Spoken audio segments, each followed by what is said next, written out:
দর্শক, রাজধানীর আশপাশের এলাকার আইন শৃঙ্খলা পরিস্থিতি নিয়ে জানাতে যুক্ত আছেন হাইকোর্ট এলাকা থেকে সহকর্মী দিলশাদ অ্যানি এবং নারায়ণগঞ্জ থেকে গৌতম সাহা। প্রথমে যাব অ্যানির কাছে।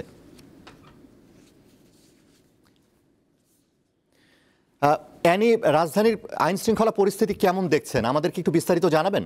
ওয়ালটন এখন দেশের সীমানা পেরিয়ে পৌঁছে গিয়েছে 50টিরও বেশি দেশে। ওয়ালটন, ঘরে ঘরে বিশ্বজুড়ে।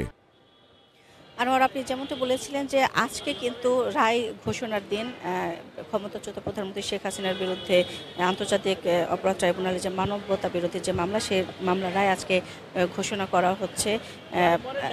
সেই উপলক্ষে কিন্তু ঢাকা শহর, দেশের বিভিন্ন জেলায় আইন শৃঙ্খলা বাহিনীর যে সদস্য আছে তাদের নিরাপত্তা ব্যবস্থা জোরদার করা হয়েছে। তাদের বেশি সংখ্যক পরিমাণে তাদের বিভিন্ন জায়গায় মোতায়েন করা হয়েছে।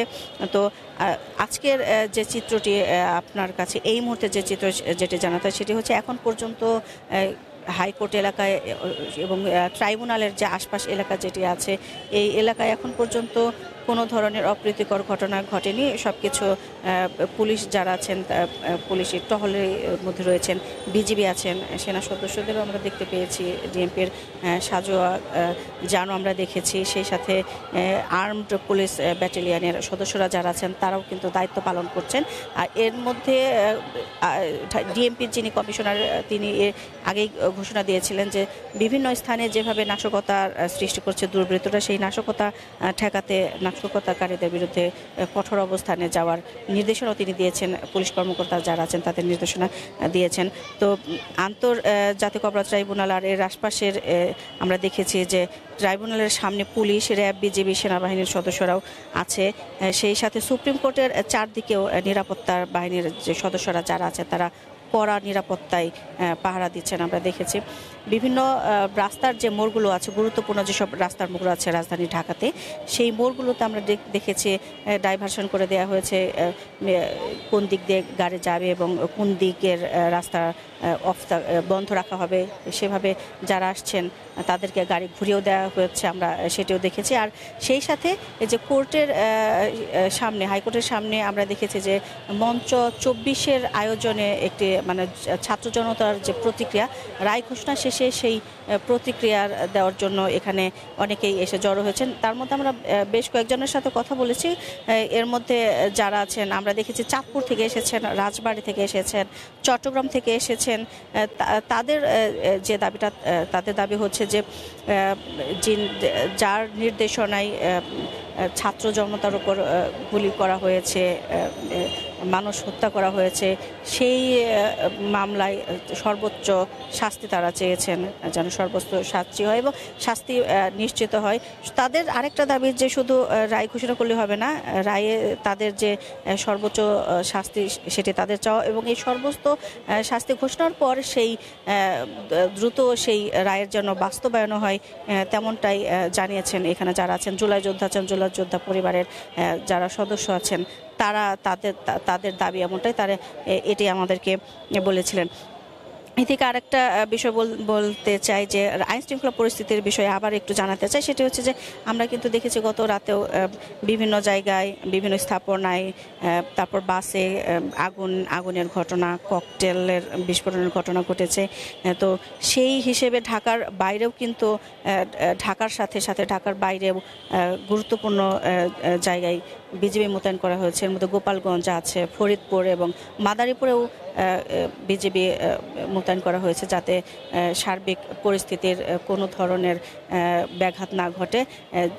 জনগণ যারা আছেন, জনগণের নিরাপত্তায়, তাদের জানমালের নিরাপত্তায় যারা আছেন, আইন শৃঙ্খলা বাহিনীর সদস্যরা আছেন, তারা সোচ্চার রয়েছেন এবং সতর্ক রয়েছেন। তারা যেটা বলেছেন তারা সতর্ক রয়েছেন। এখানে যারা আছেন নিরাপত্তা যারা দিচ্ছেন আইন শৃঙ্খলা বাহিনীর সদস্যরা, তাদের সাথেও কথা বলেছি। তারাও কিন্তু একই কথাই বলেছেন যে রাজধানীর যারা আছেন, নগরবাসী যারা আছেন, তাদের জানমালের নিরাপত্তায় তারা সতর্ক আছেন এবং অপ্রীতিকর ঘটনা যাতে না ঘটে সে বিষয়ে তারা সজাগ রয়েছেন।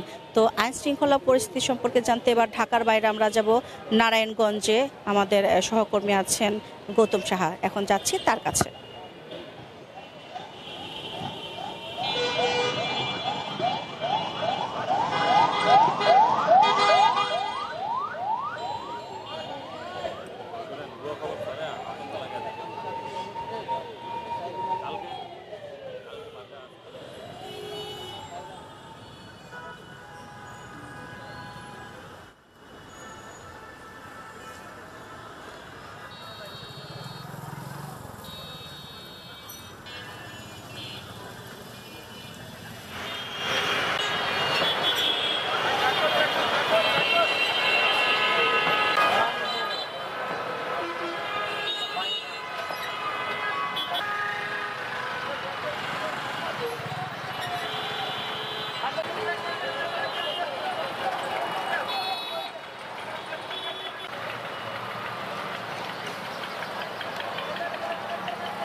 আমরা এখন চলে যাব সাভারে। আমাদের সেখানে রয়েছেন আমাদের সহকর্মী এম এ হালিম।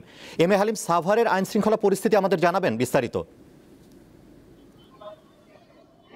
হ্যাঁ আনোয়ার, আমি বিভিন্ন স্থানে আমি ঘুরে দেখেছি, তবে এই মুহূর্তে কিন্তু আমি রয়েছি সাভার যে পৌর এলাকার যেটি ইয়ামিন চত্বর, সেখানে রয়েছি। তো আপনি দেখতে পাচ্ছেন যে আইন শৃঙ্খলা বাহিনীর পক্ষ থেকে কিন্তু তারা কিন্তু এখনো মাঠে রয়েছে এবং তারা সারা রাতই তারা কিন্তু এই সাভারের এবং আশুলিয়ার ধামরার বিভিন্ন স্থানে তারা টহল দিয়েছে এবং এখনো কিন্তু সকাল থেকে আবার তারা নতুন করে আবার শুরু করেছে এখানে, যাতে কোনো অপ্রীতিকর ঘটনা না ঘটে। আজকে যে রায় ঘোষণা হবে সে রায়কে ঘোষণা করে ঘোষণা উপলক্ষে কিন্তু গত রাতে কিন্তু আমরা দেখতে পেয়েছি সাভার এবং ধামরায় কিন্তু দুটি বাসে আগুন দেওয়া হয়েছিল এবং তারপর থেকে কিন্তু আইন শৃঙ্খলা বাহিনী সারা রাত তারা বিভিন্ন স্থানে তারা অভিযান শুরু করেছেন এবং সেই অভিযানে কিন্তু আমরা দেখতে পেয়েছি যেটি ঢাকার আশুলিয়া থানায় কিন্তু সেখানে 10 জন এবং সাভার এবং ঢাকা ডিবি উত্তর তারা কিন্তু 3 জনকে তারা গ্রেপ্তার করেছে এবং তাদেরকে আদালতে পাঠানো হয়েছে এবং 11টায় যে রায় হবে সেই রায় উপলক্ষে কিন্তু আমরা এই সাভারে কিন্তু এখন পর্যন্ত কোনো অপ্রীতিকর ঘটনা বা এখানে আমরা দেখতে পেয়েছি যে স্বাভাবিক যে জীবনযাত্রা সেটি কিন্তু চলছে এবং এর আগে 13 তারিখে যে রায় তারিখ ঘোষণা করা হয়েছিল সেদিন যে অবস্থা ছিল যে পরিবহন অনেকটাই সংকট ছিল বা কম ছিল, কিন্তু আজকে কিন্তু আমরা দেখতে পেয়েছি পরিবহন একেবারে আপনারা দেখতে পাচ্ছেন ক্যামেরার মাধ্যমে স্বাভাবিক অবস্থা হচ্ছে এবং কিছু কিছু ক্ষেত্রে আমরা দেখতে পেয়েছি কিছুটা যানজটের সৃষ্টি হয়েছে এবং ট্রাফিকরা সেগুলো আমরা দেখতে পেয়েছি সেই যানজট তারা সরানোর চেষ্টা করছেন। সব মিলে কিন্তু কিন্তু এখন পর্যন্ত আমরা সেই ধরনের কোনো অপ্রীতিকর ঘটনা বা আইন শৃঙ্খলার বাহিনীদের সরব উপস্থিতি তেমনটি আমরা দেখতে পেয়েছি। আনোয়ার। হালিম, আপনাকে ধন্যবাদ। সাভারের আইন শৃঙ্খলা পরিস্থিতি জানাচ্ছিলেন সহকর্মী এম এ হালিম। আমরা এবারে চলে যাব নারায়ণগঞ্জে, সেখানে রয়েছেন আমাদের সহকর্মী গৌতম সাহা। গৌতম, আপনার কাছে নারায়ণগঞ্জের আইন শৃঙ্খলা পরিস্থিতির কি খবর রয়েছে, আমাদেরকে বিস্তারিত জানান। আওয়ামী লীগের ঢাকা কমপ্লিট শাটডাউনকে ঘিরে নারায়ণগঞ্জের ব্যাপক নিরাপত্তা ব্যবস্থা গ্রহণ করেছে আইন শৃঙ্খলা বাহিনীর সদস্যরা। নারায়ণগঞ্জের 9টি স্থানে চেকপোস্ট বসিয়ে তারা কিন্তু তল্লাশি চালাচ্ছেন এবং 26টি মোবাইল টিম কিন্তু নারায়ণগঞ্জের মহাসড়ক এবং সড়কে কিন্তু তারা কাজ করছেন বলে যে বিষয়টি জানিয়েছেন জেলা পুলিশ সুপার। সেই সাথে পাশাপাশি বিজিবির 4 প্লাটুন বিজিবি কিন্তু তারা কিন্তু টহলে রয়েছেন, তার পাশাপাশি রয়েছেন র্যাবের 10টি টিম কিন্তু তারা কাজ করছেন। আমি এখন দাঁড়িয়ে আছি নারায়ণগঞ্জের চাষারা, এখানে র্যাবের বিশেষ টহল টিম কিন্তু এখানে তল্লাশি চালাচ্ছেন এবং সন্দেহ হলে যাত্রীদের কিন্তু জিজ্ঞাসাবাদ করছেন এবং পুঙ্খানুপুঙ্খভাবে যে বিষয়টি আমরা জানতে পেরেছি, নারায়ণগঞ্জের বিভিন্ন গুরুত্বপূর্ণ পয়েন্টে কিন্তু নিরাপত্তার চাদরে ডেকে রেখেছেন আইন শৃঙ্খলা বাহিনীর সদস্যরা।